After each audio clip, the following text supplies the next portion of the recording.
और नीलम जी उनकी माता के शुभ संकल्पों से आज का पाठ रखा गया रामायण जी का कल का, और आज संपन्न हुआ। तुलसी भगवान शंकर ने सबसे पहले रामायण जी की रचना की, और रचना कब की? सबसे आदि कवि देखा जाए तो कौन है? शंकर जी है।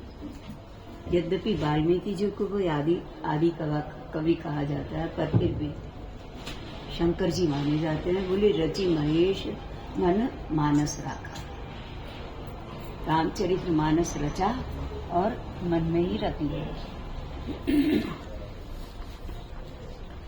क्योंकि अधिकारी के बिना सुनानी नहीं चाहिए। अधिकारी कौन है? जिसको सुनने की इच्छा ना हो, जो तप ना कर सके, जो प्रभु के चरणों में भक्ति प्रेम न रखता हो, उसको कभी भी कहा ही न सुने। कहा ही सुनाई अनुमोदन करी, ते वो पद इव भव निधि करही। जो कहते हैं, सुनते हैं, अनुमोदन करते हैं, उन्हीं को ये रामायण सुनानी चाहिए। तो बोले किस लिए सुनाई अथवा इससे क्या लाभ होता है? तो भगवान ने कहा स्वांत सुखाय, स्व अंत, अपने अंत में, अंदर में, अंतःकरण में, मन बुद्धि इंद्रियों में, अपने जीवन में आनंद की अनुभूति करने के लिए और उसमें आए दोषों का निवारण करने के लिए। शरीर में दोष नहीं होते, शरीर में रोग होते हैं, दोष नहीं होते। शरीर के दोषों को क्या कहते हैं? रोग, बीमारी जिसको कहते हैं। वो दोष किसमें होते हैं? मन में, बुद्धि में, अंतःकरण में। अंतःकरण मैंने मन बुद्धि चित्त अहंकार। मन बुद्धि चित्त अहंकार से अंतःकरण बना। करण मैंने साधन, अंत मैंने अंदर, अंदर के साधन। उनमें जब दोष आ जाता है, अशांत हो जाते हैं, उनमें विकार आते हैं, काम क्रोध लोभ मोह इत्यादि, राग द्वेष ईर्ष्या निंदा चुगली मद मत्सर, ये अंतःकरण के रोग है। मानस रोग कछुक में गाय, अभी आप लोगों ने पाठ भी किया होगा। मानस रोग किससे जाएंगे? जैसे शारीरिक रोग किससे जाएंगे? आयुर्वेदिक, एलोपैथिक, होम्योपैथिक दवाइयों से जाएंगे शारीरिक रोग। और मानसिक रोग किससे जाएंगे? भगवान की लीलाओं की सुनने से। गीता, रामायण, भागवत, सदग्रंथों का पाठ करने से, सुनने से, अथवा सत्संग, ये दोष तब जाते हैं। पता भी तभी चलता है और जाते भी तब है। पता तब चलता है कि ये दोष तो हमारे अंदर भी है। जैसे जैसे दो चरित्र तो हमेशा आएंगे। जैसे कंस का चरित्र था, नंद बाबा वगैरह का चरित्र था, यशोदा का था। दूध स्वरूप नखा ने भी पिलाया और दूध यशोदा जी ने भी पिलाया,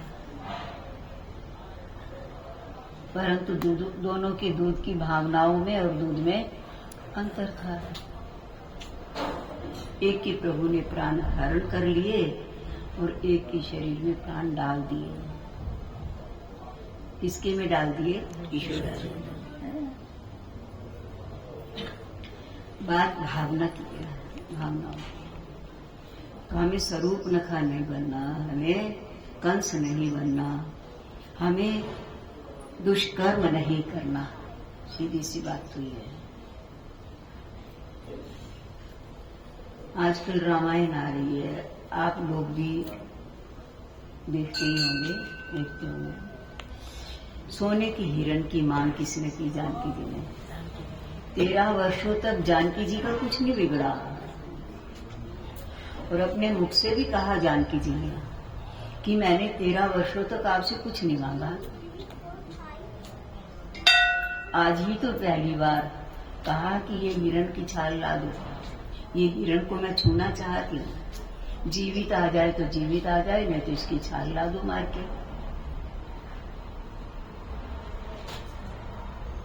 पहली बार मांगा, और पहली बार ही कहाँ चली गई? रावण के यहाँ, है ना?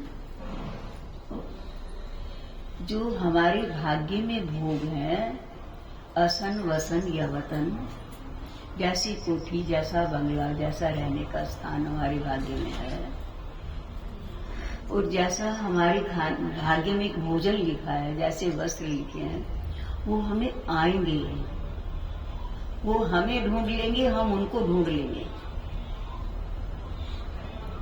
वो हमें ढूंढ लेंगे और हम उनको ढूंढ लेंगे। परंतु जो भाग्य मैंने या धक्के से खाने वाली बात है, लेने वाली बात है, वो कभी नहीं मेरी बात है, सिवाय क्लेश का कारण बन जाते हैं और कुछ भी सुख नहीं मिलता। जीवन में भी क्लेश और परिवार में भी क्लेश। इसलिए कहा जो बने आवे सहज में, ताही में चित्त दे। जो सहज में बने, मेहनत करो, पुरुषार्थ करो, पुरुषार्थ का जो फल मिले उसके हिसाब से जितना आपको प्राप्त हो सकता है उतना प्राप्त कर लो, कुछ बचा लो, न जाने कब कैसी जरूरत पड़ जाए अचानक, न जाने कब किसी रिश्तेदार के यहाँ विवाह शादी हो जाए अथवा दुख हो जाए, उनको देना पड़ जाए, सहयोग देना पड़ जाए, किसी गरीब की सहायता करनी पड़ जाए, थोड़ा बचा लो तो जीवन कैसा रहेगा? सुख में रहेगा, आनंद में रहेगा, बड़ा कल्याणकारी जीवन रहेगा। तो स्वांत सुखाय, अगर अपने मन को सुखी रखना चाहते हो, अपनी बुद्धि को निर्मल बनाना चाहते हो, अपने जीवन में परिवार में सुख बिखेरना चाहते हो, तो हमें क्या करना होगा? महापुरुषों के जीवन को, भगवान की लीलाओं को गाना होगा, सुनना होगा। तो वैसे ही हमारा मन करेगा कि हमारा जीवन भी वैसा हो जाए, सुंदर बने, बढ़िया बने। तो इसलिए भगवान की कृपा से आज इन्होंने, और भगवान के सामने तो हमेशा दीन ही मौसम दीन न दीन हित, तुम समान बने हुए हैं। हित करने वाले भी भगवान ही हैं, कोई किसी का हित नहीं कर सकता। हित मैंने जिसमें दुख ना छिपा हो, जिस कर्म में दुख ना छिपा हो, जिस कर्म में आनंद का, सुख का, शांति का, उन्नति का बीज छिपा हो, बुदा छिपा हो, वो फल कौन देते हैं? भगवान देते हैं। इसे अभी पढ़ ही रहे थे ना कि जानकी जी ने मांगा, राम जी ने मना किया, मत लो, ये हिरण नहीं है, ये माया में संसार है, इसको छूने की भी इच्छा मत करो, लेने की तो बात हो लगे। बोले बस आप तो ऐसे ही कह देते, पहली बार मांगे मैंने। राम जी के लिए भी कलेश खड़ा हो गया और जानकी जी के लिए भी, है ना? इसलिए अपने परिवार को खूब खुश में रखो। आपका परिवार, आपके बच्चे आप पर जान न्यौछावर करे, ऐसा जीवन बनाओ। मत कहो हमें ये खाना है, बोले जो आप लाओगे, जो आपको पसंद है वो हमें पसंद है, जो पहनने का है, जो आपको पसंद है वो हम पहनेंगे। पहनना अपने लिए होता है या दूसरों के लिए?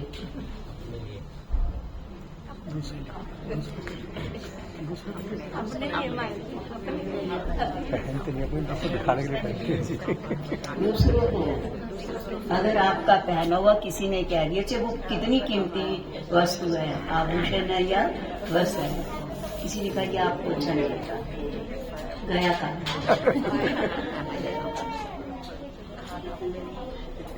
हाँ, खाया अपने लिए जाता है, हाँ, पहना दूसरों को दिखाने के लिए। देखो कभी अकेले में भी श्रृंगार करके बैठे क्या?